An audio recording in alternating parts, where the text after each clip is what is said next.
अस्सलाम वालेकुम। आज चैप्टर नंबर 7 है second year F part 2 example 7.1. In example 7.1, example is an electric firm manufacturing light bulbs that have a length of life that is approximately normal distributed with a mean of 812 hours and a standard deviation of 40 hours. Test the hypothesis that mu equal to 812 hours against the alternative mu is not equal to 812 hours. If a random sample of 36 bulbs has an average light of 800 hours, use the level of significance is 5%.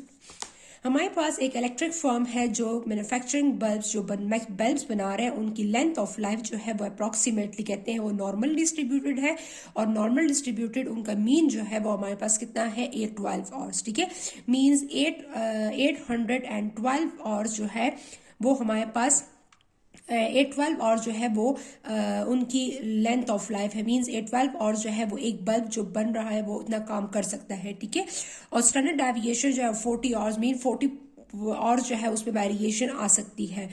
अब हमारे पास is the population statement. अब हमने क्या करना है, test the hypothesis that mu equal to 812 hours against the alternative mu is not equal to 812 hours.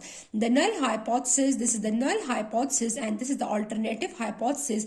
The alternative hypothesis वो hypothesis होता है जो नल के अल्टरनेटिव हो. ठीक है, फॉर एग्जाम्पल नल हाइपोथेसिस कह रहा है कि वो हमारे पास 812 और जो है वो काम कर रहा है. अल्टरनेटिव हाइपोथेसिस ये कह रहा है कि वो 812 नॉट इक्वल टू 812 और मीन्स वो 812 आवर्स काम नहीं कर रहा. मीन्स 812 आवर्स से ज्यादा काम कर रहा है या 812 से ज्यादा लेस काम कर रहा है. ठीक है, तो ये हमारे पास क्या है, ये हमारे पास अल्टरनेटिव हाइपोथेसिस.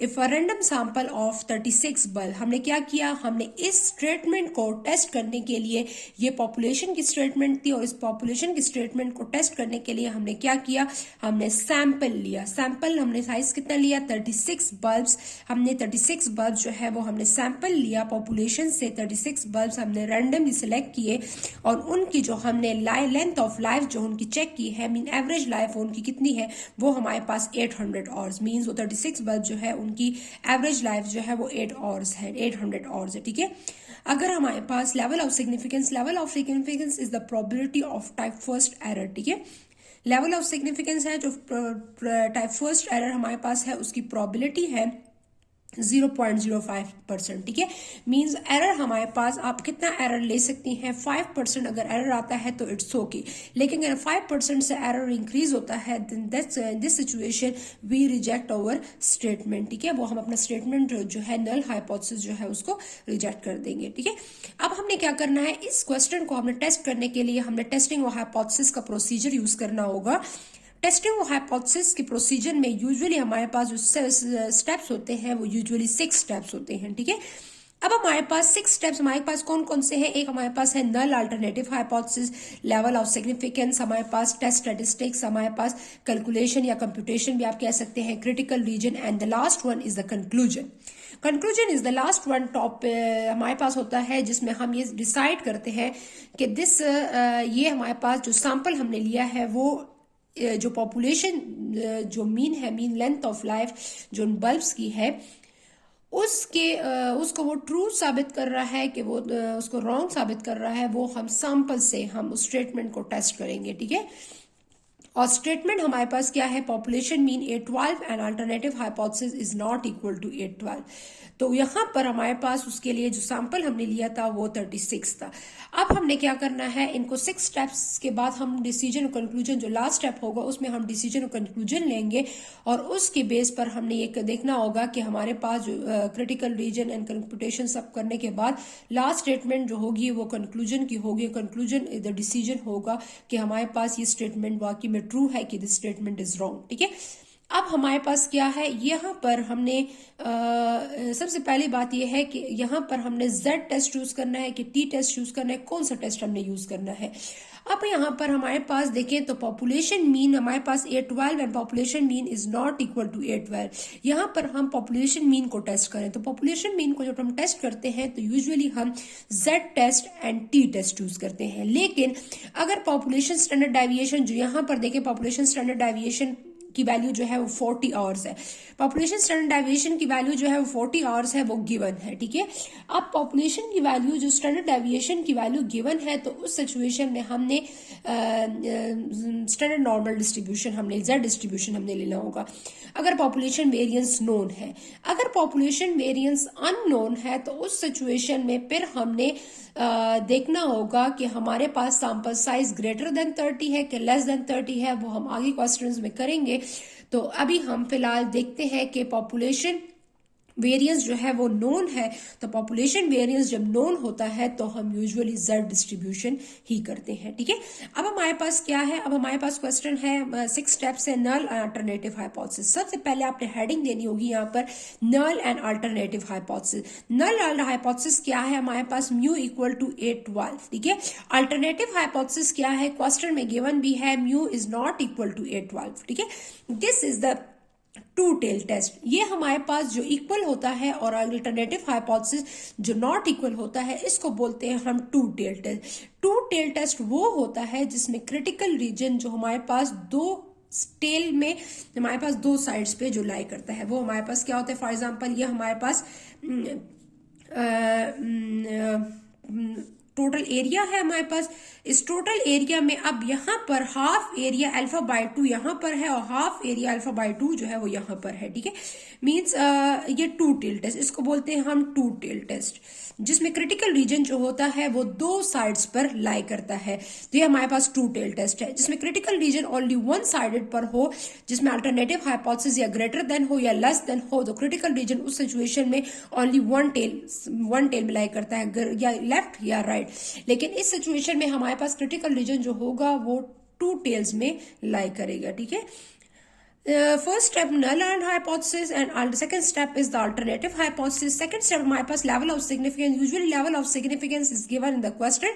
अगर आपके पास question में given नहीं है तो आपने 5% वो हमारे पास स्टैंडर्ड एरर जो है हमारे यही लेते हैं, तो 5% ये हमारे पास अल्फा की वैल्यू जो है ये स्टैंडर्ड वैल्यू है, तो अल्फा इक्वल टू 0.05 ये आपने यही लेना होगा।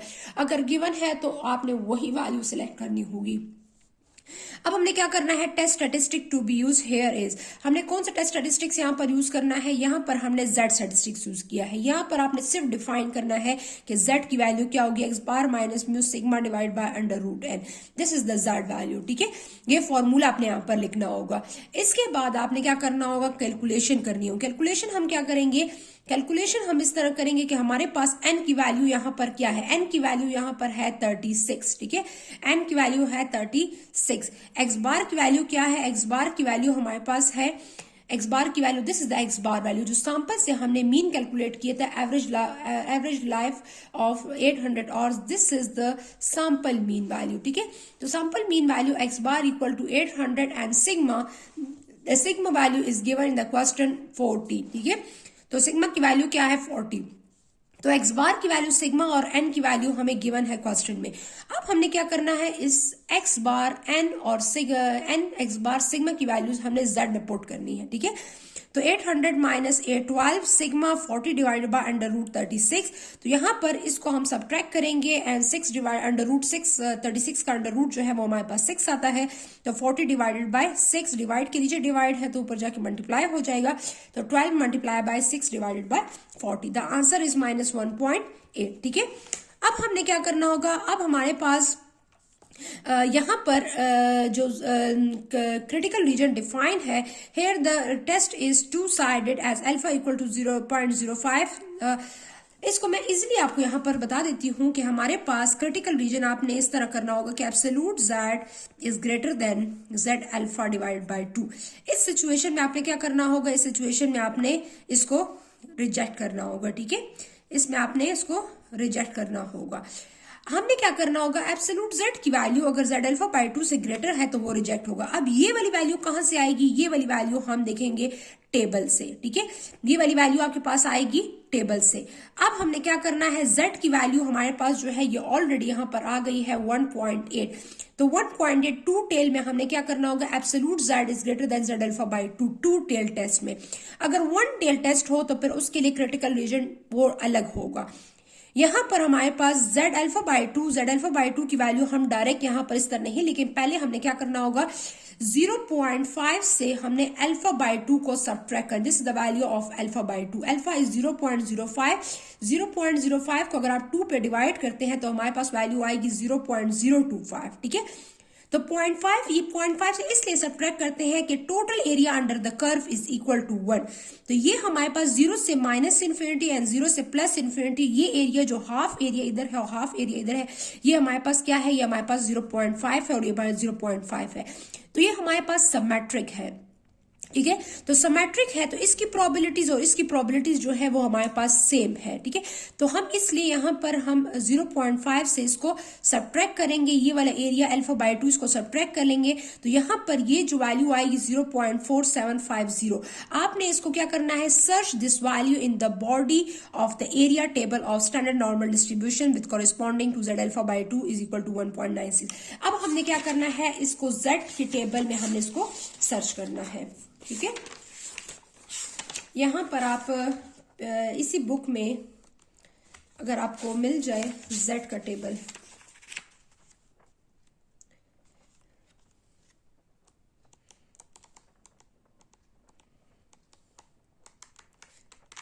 इसी बुक में आपको जेड का टेबल जो है वो मिल जाएगा। वेट,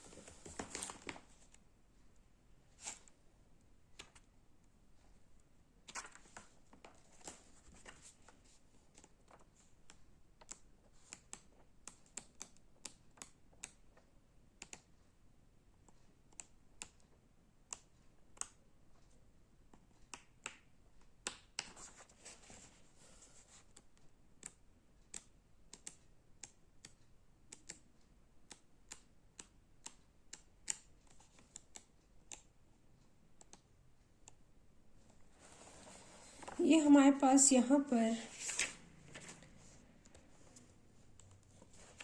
ये टेबल है स्टैंडर्ड नॉर्मल डिस्ट्रीब्यूशन, ये पेज नंबर 138, सेकेंड ईयर, यही बुक है आपके पास, ठीक है। अगर आप केपी बोर्ड यूज कर रहे हैं तो आपके पास ये स्टैंडर्ड नॉर्मल, इसके ऊपर लिखा हुआ है area under the standard normal curve from 0 to z, ठीक है, 0 से z तक ये जो आपके पास। अब हमारे पास इस क्वेश्चन में जो हम क्वेश्चन कर रहे थे, इस क्वेश्चन में हमने क्या किया है, इस क्वेश्चन में हमने इसको सब्ट्रैक्ट किया है, किसको, अल्फा हमारे पास 0.